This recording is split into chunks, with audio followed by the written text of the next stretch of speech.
And good morning. I'm your friend Scotty Ray. How are you today? I do hope good as we begin another day.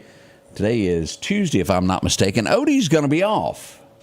He's taking classes, trying to get smarter. Greg is going to be in with us this morning. I hope you'll join us. That begins at 7 o'clock this morning. Right now, it's warmer. I don't know if you've been outside. Yesterday, we were somewhere around 68, 69 at this time of morning when you woke up. But today, 73. And it will be hotter as we wait for a high to be somewhere 98. And get this, heat indexes start rising again today. 104 is what we're expecting. So we'll go ahead and block this off from about 10 a.m. till about 7. Watch your outdoor activities. We want you safe, and we don't want that heat to get to you by any means. So how do you feel today? Love to have your birthday, anything that you've got going on in your world. We'd love to hear from you. Easy to get in touch with. We'll talk about, did y'all see that where they broke the internet last night? Once again, Trump joined Elon. There was talk of it being hacked, but it was millions upon millions of people that tuned in to hear that interview. It happened last night. I heard parts of it. Let's get things going today as we'll head to Collinsville now, the First Baptist. Let's see what they've got to say. Do the ends really justify the means? In other words, is it ethical or morally right to do whatever it takes to reach a result, even if the result is good? Would you steal bread if it meant your family could eat?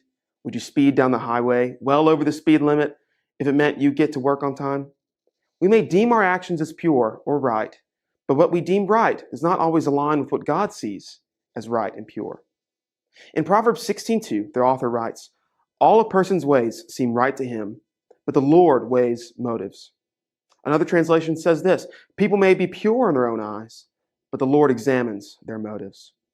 Scripture is clear. God cares deeply about your motives. In 1 Samuel, we read of Saul's multiple failings as king of Israel. To him, his motives were pure and right. He made a sacrifice to God in 1 Samuel 13, and he destroyed the Amalekites and saved the best livestock for another sacrifice to God in 1 Samuel 15. On the surface, these actions seem right and good, but Saul was punished both times. Why was that? God cares about your motives and ultimately about your obedience. What Saul saw as good, these sacrifices to God, God, through Samuel, saw disobedience and selfishness. In the former example, Samuel, as the prophet of God, instructed Saul to wait for him to come and make the sacrifice. But we read that Saul made the sacrifice before Samuel arrived. In the latter example, Saul was instructed to destroy all the Amalekites, including all the livestock.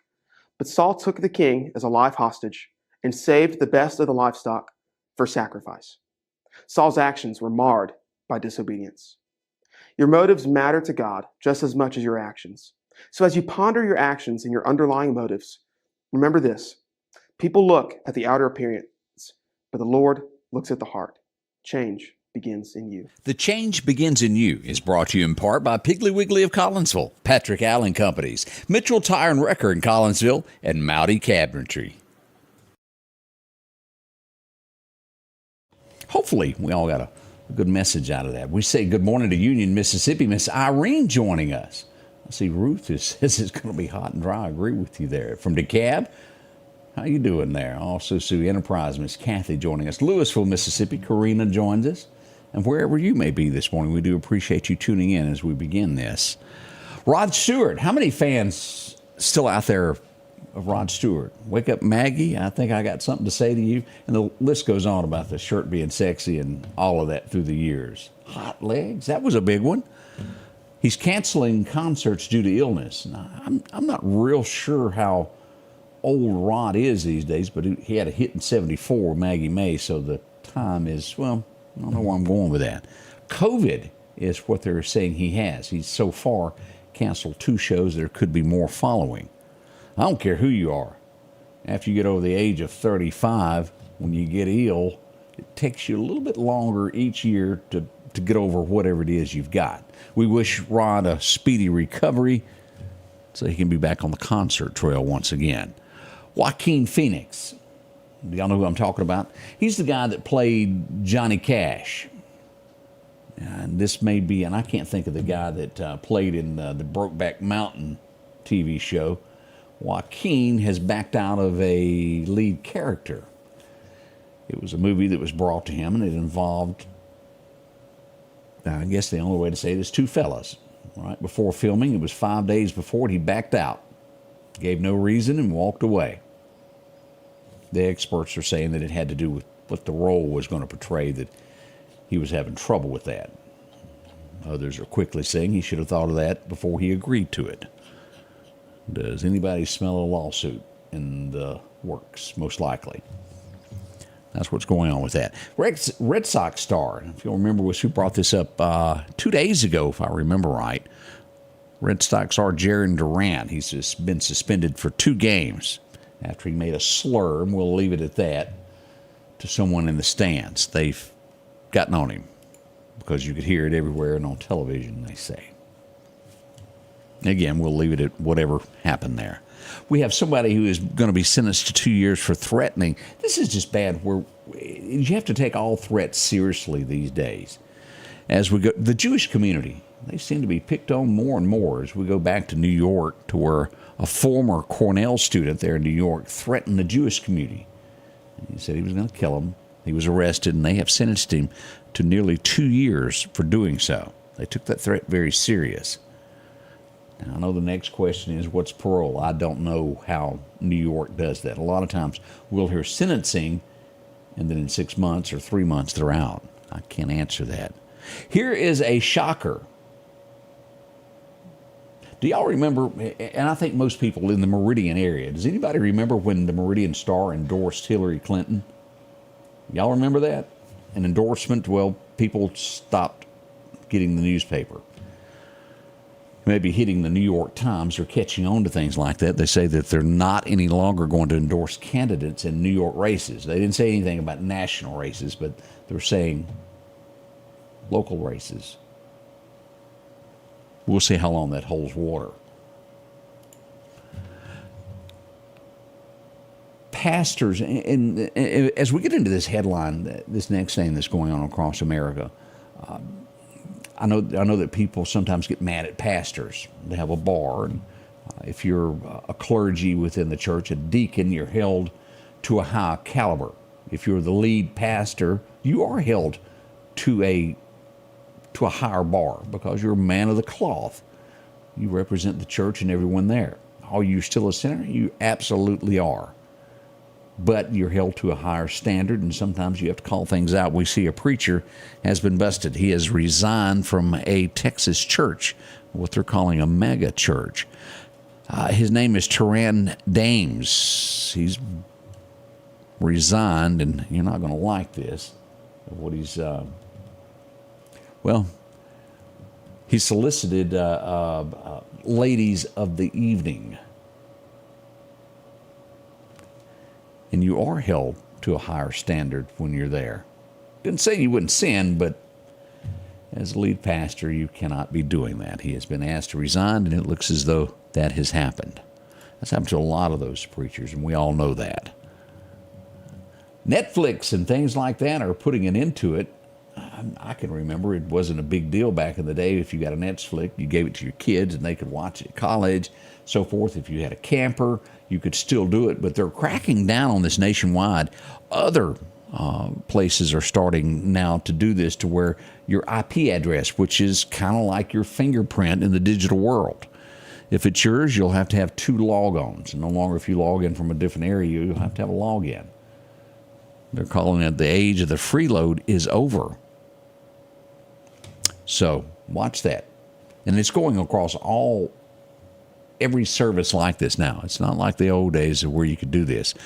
So be ready for that. That is a change that is coming to the digital world. Let's see what else is happening this morning. I don't know much about Mars, but this is supposed to be a big story this morning, as they've discovered something in Mars. That there's water underneath the ground, some 12 miles down, that they say is big as an ocean. Who wants to drink that? I'm kidding. But they do say that that's a major, major discovery there. Western leaders, as in the United States, are urging Iran to stand down and not to attack Israel. Let's hope that works, because we are in a pickle, we're in a mess, and it never should have gotten to where we are at this point, should it? a lady, I don't know if everybody remembers this. I remember reading the story. It was a woman that was on trial. She was accused of killing her husband. She was from Connecticut. As they got ready for the trial where she was supposed to be sentenced, she drank antifreeze. It's all over. Suicide by antifreeze. Lord help us, help us, help us. They do say that Trump's campaign office in Virginia has been burglarized. I don't know if y'all read that or not this morning. We don't know who or what they were after. It almost makes you feel of a Watergate situation, doesn't it? We'll be right back as we get into this weather. What is it going to do? What do we got for the next few days? I did see that word of rain mentioned. We'll tell you when our best chances are coming up in just a moment here at the Scotty Ray Report. We'll be right back. The selection is always changing at Massey Supermart Auto Sales with low-mileage cars and trucks. How about a 2022 Jeep Wrangler or a 2021 Honda Ridgeline Sport with only 40,000 miles? A GMC Denali or a 2024 Silverado 2500? Drop in today and find the car that you're looking for. They're packed with low-mileage cars and trucks. The low-profit dealer, Massey Supermart. Welcome back. I just got the number of the Elon Musk interview last night. Y'all take a guess how many people tuned in to listen to Donald last night. 22 million people. Boy, that's strong, isn't it? That's a lot. 22 million. As I mentioned, I did get to hear parts of it. I didn't hear all of it, but I did get to hear portions of it. We'll come back and look at radar in just a moment. Let's get into the forecast now. Your forecast is brought to you by EMEPA, your Touchstone Energy Cooperative. No surprises to anyone. Look at that. It's hot today as we see that Meridian shows 98. Not much different as we go northward through Kemper County and we go through Noxubee and make it to Mississippi State. Should be right around 96 degrees there. As we go west, northwest of there, we'll end up at the Mississippi Delta where it's hot, not a lot of trees, and down that river we'll follow it at 98 degrees all the way to Natchez and toward the Gulf of Mexico. Brookhaven should see 98, and even a little warmer as we get to the Hattiesburg area. And they're going to USM today, expected to be 99, almost triple digits in those areas. Now, as we head across into Bamaland, we'll see a little bit of a change there. Cooler in Birmingham area. Montgomery will be close to the Meridian area at 97 as well. Now, here's the bad news of what we've got to tell you today. Portions of the area, and I think this may have just gotten upgraded. Let me just go here. Seems like I got a text just a little bit ago from the radar system letting me know that we do now. Let me get over here. Let's do a refresh, make sure I've got the latest weather information. It's going to be south of here, so it's still current as we pull this up this morning. Let me show you here. As we look at the heat right here. Meridian, we've got portions of this area right here as we get into Wayne County that is already under a heat advisory today. Do I expect one to happen for us later today? Most likely. Now, what we got here, let's go back to look at what the National Weather Service is showing us this morning about where this will cut across and where it will be the hottest. As we show this, right here is the line as we pull this across. Clark County is going to be hot today, and you can expect this later today to fire off one in Clark County, although it's south of there now. And portion, that southwest corner of Lauderdale County will be hot, including Newton County. But we do expect that to rise by tomorrow. Look at this. As we get into Thursday toward the weekend, will be a level 1 in the Meridian area and a level 2, all areas west of Newton. All of Jasper County there. Rose Hill, y'all will be in that area there from Thursday until Saturday. It's extreme hot weather. Now, again, each day we're looking at this to be somewhere around 10 to 7 each day being the worst of the times. As we look 10 days out, not much different, is it? We've got some above average hot weather there in West Texas making its way across. It will come into eastern Texas and slowly creep into Mississippi. Whew, hot. As we look at our 7-day forecast now, as I mentioned, we see here moving across 10% chance of rain today. That's very little. Our biggest chance of rains move in on Friday at a 30%. Now, there are other forecasts giving it a little bit more, 40 to 45%. Right now, we're still holding steady at 30%. This could change easily.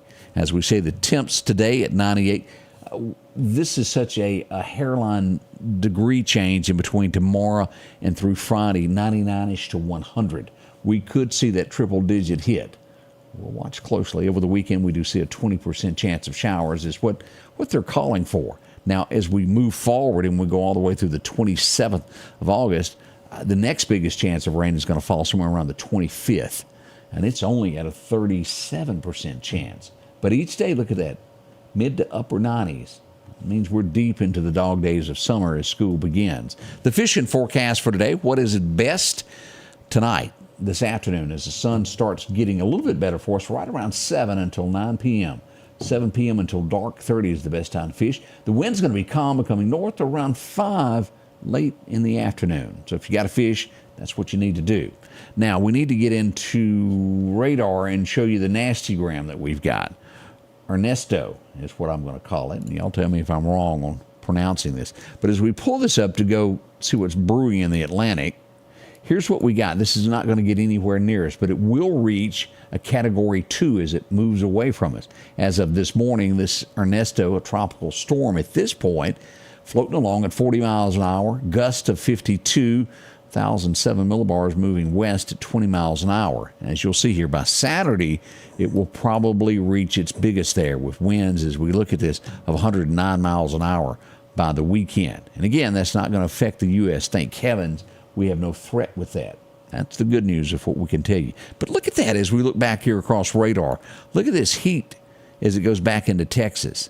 A lot of it. Again, we're still seeing showers in Wichita, Kansas this morning. Topeka, y'all remember that from Loretta Lynn's song, don't you? But here in Topeka, the babies are, okay, nobody remembers that other than me. I'm getting old, aren't I?